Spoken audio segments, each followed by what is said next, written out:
Did you know that fear can actually be a good thing? While most people think that fear is a negative thing or something that needs to be conquered, it's actually a key to our survival and success as humans. Yes, it can have negative side effects and consequences if we don't manage it well, but learning to harness it and work with it instead of fighting against it can boost our focus, our creativity, and our problem-solving abilities. I'm going to be talking today about the misconceptions of fear, how it can be turned into a superpower instead of a liability, and I'll be sharing one of the most powerful lessons that fear can teach us. So stick with me, you're going to want to hear that. Contrary to popular belief, fear isn't a bad thing. It's not our enemy. It's actually a powerful ally, and it exists for a reason.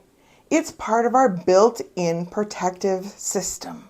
Imagine for a moment that you're walking all by yourself through a dense jungle. The scenery might be beautiful, but you're unarmed and you've never been there before. All of a sudden, you hear a rustling in the bushes. What happens? Most likely, before you even have a chance to think about it, your heart starts to race. Panic sets in. Your thoughts are swirling, your body tenses up, and you're ready to run, even if there's nowhere to go. Why is that? Well, it's that fear of what could be lurking in those bushes that triggered your fight or flight response. I want to make one thing clear. Fear is not a negative emotion. This is a big misconception that drives a whole lot of shame and self-loathing. In fact, it's not even just an emotion at all, nor is it a weakness or a character flaw. It's actually an automatic physical response that's part of your central nervous system, and it exists to warn us of danger and to keep us safe. Here's a little fun fact about fear. Our body almost always senses danger before we are consciously aware that there's anything going on. That's why the body responds the way it does, especially in a scenario like when we're walking through the jungle. Fear only becomes harmful when we allow it to control our decisions, our beliefs, and behavior. That's also the part that we get to decide to control. And this is also where it gets a little tricky, because not all fear is concrete or driven by physical events. In the case of that jungle scenario, it becomes very obvious very quickly whether or not we should be afraid of a fierce jungle animal in the bushes. We can see it, touch it, hear it, smell it, and sense it. And when we do, our brains will very quickly kick in and let us know whether the danger is real and help us make a logical decision about what we can do about it. Let's look at a few other scenarios that might elicit the same kind of an initial fear response. The first one is a person that you know very well sneaks up behind you, grabs you from the behind, and says, "Boo."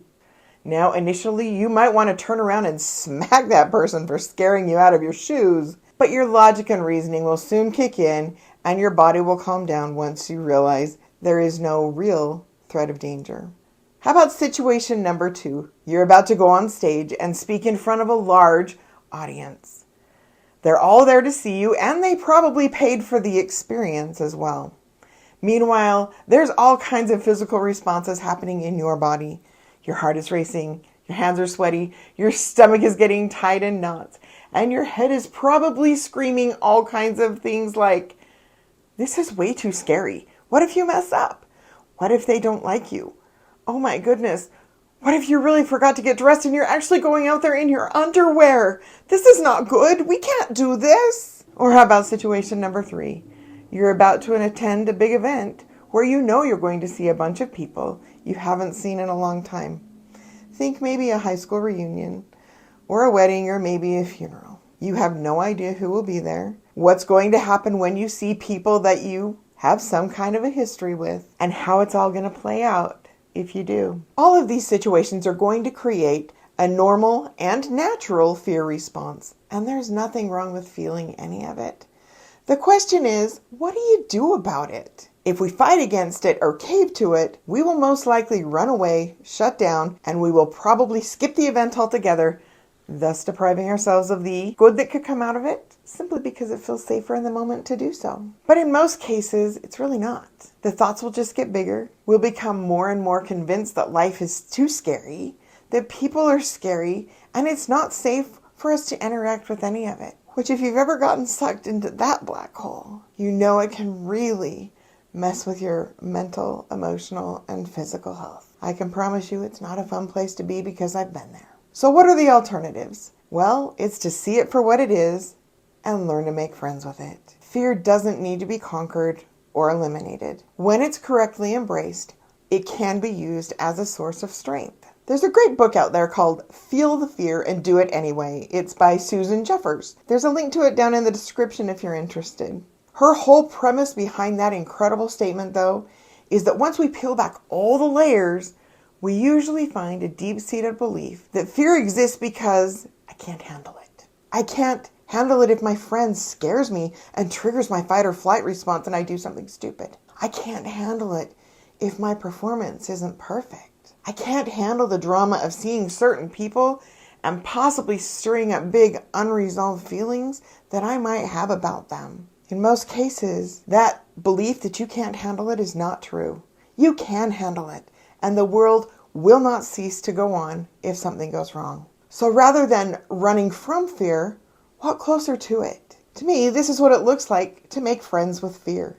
Get closer to it, look at it, and make a conscious assessment of whether or not there's real danger involved, and if you can make a plan to mitigate some of that danger or that discomfort if something does go wrong or gets awkward or uncomfortable. In most cases, fear really is an invitation just to make a plan. And when we do, that sense of danger is going to be mitigated.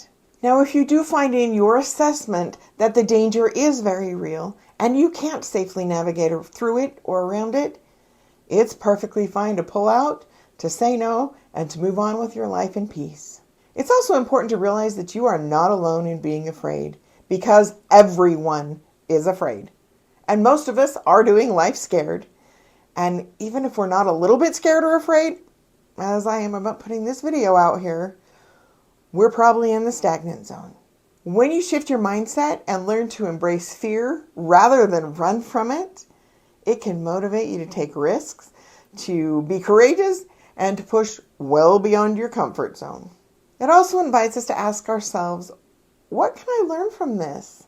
As it pushes us to stretch beyond our limits. Here's another cool thing about fear. It often appears when we're about to grow or to transform in some way. The things we fear the most, like change, fear of failure, or of the unknown, they are usually the keys to our biggest breakthrough. And one of the most powerful lessons fear teaches us is resilience. Because each time you acknowledge fear, face it, try to make friends with it, you're going to build emotional and mental strength. And the more that you lean into fear, the more prepared you are to handle the future challenges that come with it with grace and confidence. So again, fear isn't something that we need to avoid. It's a stepping stone to becoming more resilient, more empowered, and a better version of yourself. As I wrap this up, I want to encourage you to leave a comment. Tell me what you think about this. Tell me what you think it means to make friends with fear. I also want to encourage you to check out the description and the show notes because I've got a great little resource down there to help you build confidence and learn to love yourself a little bit more. Those really are the key to digging yourself out of a big hole and moving forward. And I've got a little secret for you too. Even though those things are easy to do, some of them might also feel a little scary and a little awkward. And they're not just tools to build confidence, but actually to practice embracing and overcoming fear. So go ahead and grab those. Don't forget to subscribe if you'd like to hear more videos just like this, and I will see you next time.